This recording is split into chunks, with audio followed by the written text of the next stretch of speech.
반갑습니다. 7월 14일 화요일 큐티 스케치 시간입니다. 오늘 본문은 시편 117편 1절부터 118편 7절까지의 말씀입니다. 오늘 본문은 이렇게 시작합니다. 너희 모든 나라들아 여호와를 찬양하며 너희 모든 백성들아 그를 찬송할지어다. 오늘 본문은 이스라엘을 넘어 아론의 집을 넘어 여호와를 경외하는 모든 자들, 모든 나라와 백성들에게 찬양받게 합당하신 그 하나님을 찬양할 것을 요청하는 본문입니다. 찬양의 주제는, 찬양의 제목은 동일합니다. 이스라엘이 찬양하는 것이나 찬양하는 그 제목이나 모든 열방이 찬양하는 제목은 동일해야 해요. 어떻게 찬양하느냐? 우리를 향하신 여호와의 인자하심, 여호와의 사랑을 말합니다. 여호와의 사랑하심이 크다. 그분의 언약의 사랑이 그렇게 크다는 겁니다. 그분의 진실하심, 참됨, 그분 진리이시잖아요. 진실하시잖아요. 변함이 없으시고 거짓이 없으신 분이에요. 그러니 그분의 사랑과 그분의 거짓 없으심이 반드시 약속을 이루어 내신다는 그러한 이야기죠. 그렇게 찬양을 하고 있습니다. 그리고 118편에 이어서 또 이렇게 이야기합니다. 여호와께 감사하라. 그는 선하시며 그의 인자하심이 영원하미로다. 이게 인자하심이 영원하다는 것이 또 나오죠. 그런데 앞서서 그는 선하시다. 그가 보시기에 가장 좋고 아름다운 모습대로 그가 계획하신 대로 선하신 하나님이 우리를 선하게 빚어가신다는 그것에 대한 확신으로 하나님께 이렇게 고백할 수 있어요. 우리가 주님은 나에게 정말 선한 분이십니다라고 이 고백은 참 놀라운 고백입니다. 그분이 선하시기 때문에 나를 선하게 빚어간다는 확신을 가지고 찬양할 수 있는 거예요. 우리가 주님을 그렇게 부르는 동안 그것을 더 신뢰할 수 있게 되죠. 찬양은 그래서 어떻게 보면 신앙의 생명과도 같은 것입니다. 그분이 선하십니다. 그분의 사랑은 끝이 없습니다. 실패하지 않습니다. 그분은 진실하십니다. 이 고백을 우리가 반복적으로 할 때 이미 하나님이 이루신 것 같고 또 이루실 것에 대해서 기대를 하게 되고 그러다 보면 하나님의 임재가 이미 있구나. 또 우리가 찬양하는 동안 하나님의 임재를 누린다는 것, 경험한다는 것이 그런 거죠. 하나님이 어떤 분이신지를 바라볼 때, 묵상할 때 그 하나님의 임재를 우리가 경험할 수 있죠.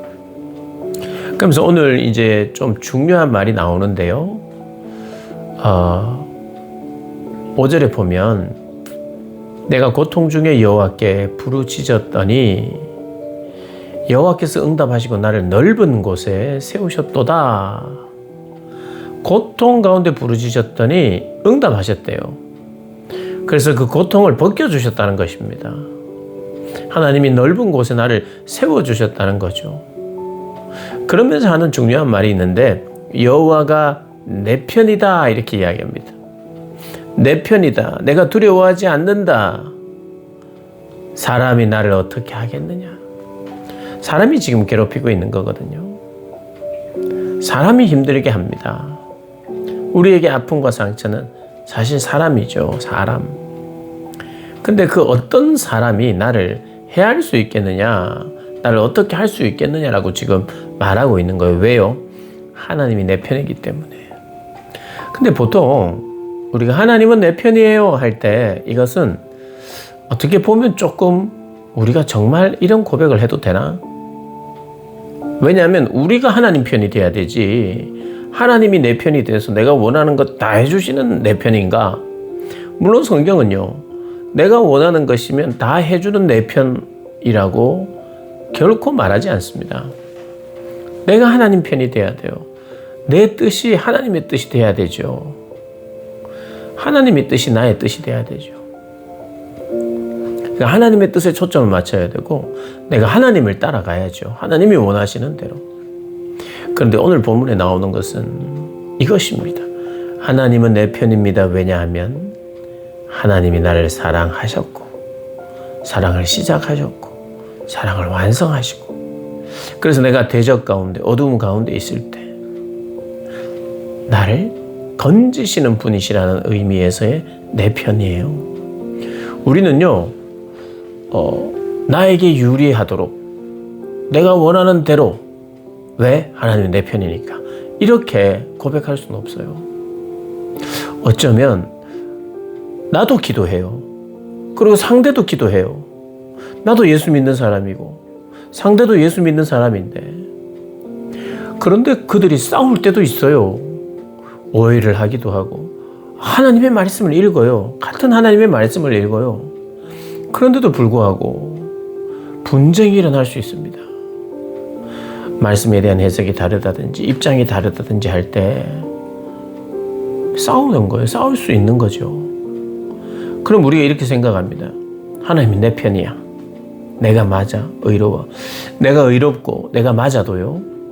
그걸 유보해야 됩니다. 하나님 내 편이니까 내가 이긴다. 하나님이 내 편이기를 바랄 수도 있지만 우리가 하나님 편이어야 되죠. 그리고 나도 잘못된 사람일 수 있다는 것도 인정해야 돼요. 그리고 믿는 그도 원하고 내가 원할 때 어떻게 해야 되느냐? 때로는요, 오히려 양보할 수 있는 게 그리스도인이에요. 다 필요한데 내가 준비해 온 것이 있고 나도 필요하고 그도 필요할 때 또 때로는 양보만 하지 않을 수도 있어요.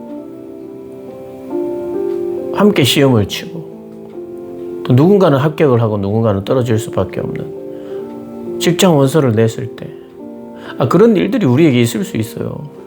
근데 하나님 내 편이니까 내가 합격하죠. 하나님 내 편이니까 내가 이기죠. 그렇게 할 수 없어요. 내가 하나님 편에 되도록 그렇게 이야기해요. 그런데 오늘 본문은 그런 의미예요. 대적과 어둠과 악함 속에서 하나님의 신실하신 언약적인 사랑은 실패하지 않는다. 그래서 내 편이 되셨다 이야기하는 거예요. 내 편이 되셨기 때문에 이렇게 또 이야기합니다. 나를 돕는 자 중에 계신다. 여호와께서. 여호와께서 내 편이시다.